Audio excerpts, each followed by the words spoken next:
This is a quick 2-minute video to show you how to have your hot tub set up. So the engineer will have left the water running into the hot tub.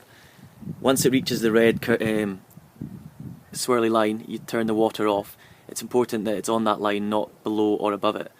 And that's also important for the next few days to make sure it's always at that line.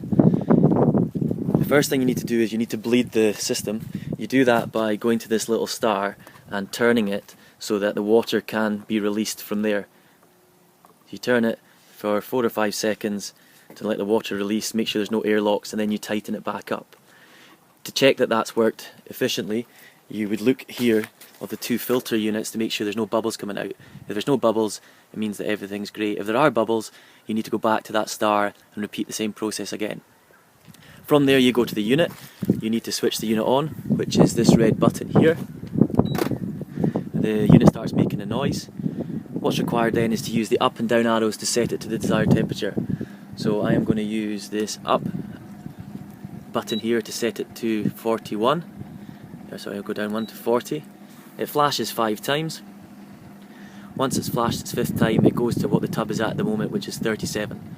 So the unit is going to be heating the hot tub up to 40. It's currently at 37. You know that it's heating because that red light there I'm pointing to is on. And it's about 1 degree an hour, so I would come back out in an hour's time to make sure that's gone from 37 up to 38.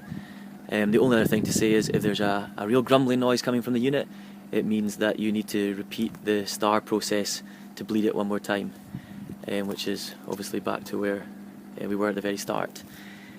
From there, the only things left to say are that the hot tub engineer will have put the chemicals in it so it's ready for use the next day. It is then your responsibility after the usage of the hot tub that day to make sure that you put chemicals in it that evening so that it's ready for the next day. We can't stress how important it is to making sure you put chemicals into it. Please look at the folder manual for that, and also you can read the instructions on the bottle from the manufacturers. The final thing to do here just now, which I'm not going to do, would be to put the cover back on, because the water can't heat up if you don't have the cover over the top. And everyone gets 2 chairs, complimentary chairs. That's just if you've got anyone slightly smaller using the hot tub, they can use those chairs. They've got fold down legs to use as well. When you are wanting to put the bubbles on, when it's ready to be used, all you do is press this bubble button, which is here, and that kicks the bubbles into action, as you can see here just now.